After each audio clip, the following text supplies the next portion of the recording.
90 days VAO exam preparation day 1 geography. Geography ಎಂಬ ಶಬ್ದವು Greek ಭಾಷೆಯ ಶಬ್ದ. ಇದು ಜಿಯೋ ಮತ್ತು ಗ್ರಫಿನ್ ಎಂಬ ಎರಡು ಶಬ್ದಗಳಿಂದಾಗಿದೆ. ಜಿಯೋ ಎಂದರೆ ಭೂಮಿ, ಗ್ರಫಿನ್ ಎಂದರೆ ವಿವರಣೆ. ಜಿಯೋಗ್ರಫಿ ಶಬ್ದವನ್ನು ಮೊದಲು ಬಳಸಿದವನು ಗ್ರೀಕ್ನ ಎರಾಟೋಸ್ಥೆನೀಸ್. ಈತನು ಭೂಗೋಳಶಾಸ್ತ್ರದ ಪಿತಾಮಹ.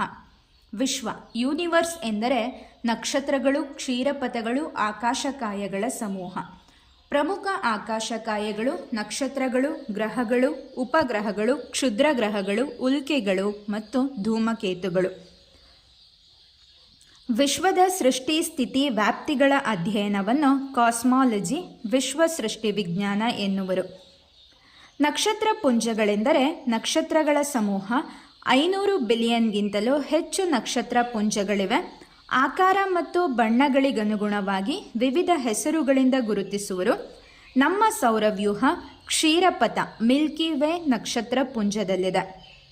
ನಕ್ಷತ್ರಗಳು ಸ್ವಯಂ ಪ್ರಕಾಶವುಳ್ಳ ಆಕಾಶಕಾಯಗಳು.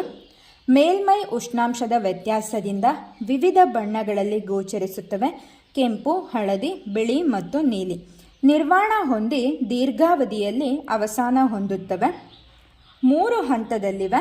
1 ಉಗಮ, 2 ಎರಡನೇ ಹಂತದಲ್ಲಿ ಕೆಂಪು ಬಣ್ಣಕ್ಕೆ ತಿರುಗುತ್ತದೆ ಮತ್ತು ಕೊನೆಯ ಹಂತದಲ್ಲಿ ಬಿಳಿ ಬಣ್ಣಕ್ಕೆ ಬದಲಾಗುತ್ತದೆ. ಬಿಳಿ ಬಣ್ಣಕ್ಕೆ ಬದಲಾಗುವ ನಕ್ಷತ್ರಗಳನ್ನು ಶ್ವೇತಕುಬ್ಜಗಳೆನ್ನುವರು. ಈ ಹಂತದಲ್ಲಿ ಕಪ್ಪು ರಂಧ್ರಗಳು ಕಾಣಿಸಿಕೊಳ್ಳುತ್ತವೆ. ನಂತರ ಇವು ಒಡೆದು ಸ್ಫೋಟವಾಗುತ್ತದೆ.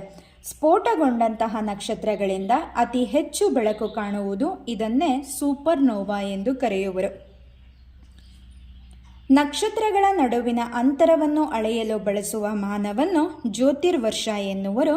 ಬೆಳಕು 1 ಸೆಕೆಂಡಿಗೆ 3 × 10⁸ ಮಿಲಿಯನ್ ಪರ್ ಸೆಕೆಂಡ್ ವೇಗದಲ್ಲಿ 1 ವರ್ಷದಲ್ಲಿ ಕ್ರಮಿಸುವ ದೂರ.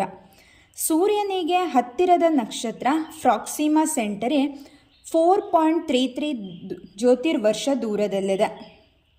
ಸೌರವ್ಯೂಹ ಸೂರ್ಯನ ಆಕರ್ಷಣೆಗೆ ಒಳಪಟ್ಟು ಅದರ ಸುತ್ತ ಸುತ್ತುತ್ತಿರುವ 8 ಗ್ರಹಗಳು, ಉಪಗ್ರಹಗಳು, ಉಲ್ಕೆಗಳು, ಧೂಮಕೇತುಗಳು, ಕ್ಷುದ್ರ ಗ್ರಹಗಳ ಪರಿವಾರ. ಸೂರ್ಯ ಸೌರವ್ಯೂಹದ ಕೇಂದ್ರ.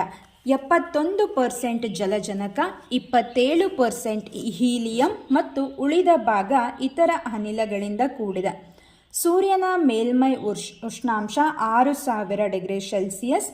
ಕೇಂದ್ರದ ಉಷ್ಣಾಂಶ 15 ದಶಲಕ್ಷ ಸೆಲ್ಸಿಯಸ್. ದೈನಂದಿನ ಚಲನೆ ಅವಧಿ 27 ದಿನ. ವಾರ್ಷಿಕ ಚಲನೆ ಅವಧಿ 250 ದಶಲಕ್ಷ ವರ್ಷ.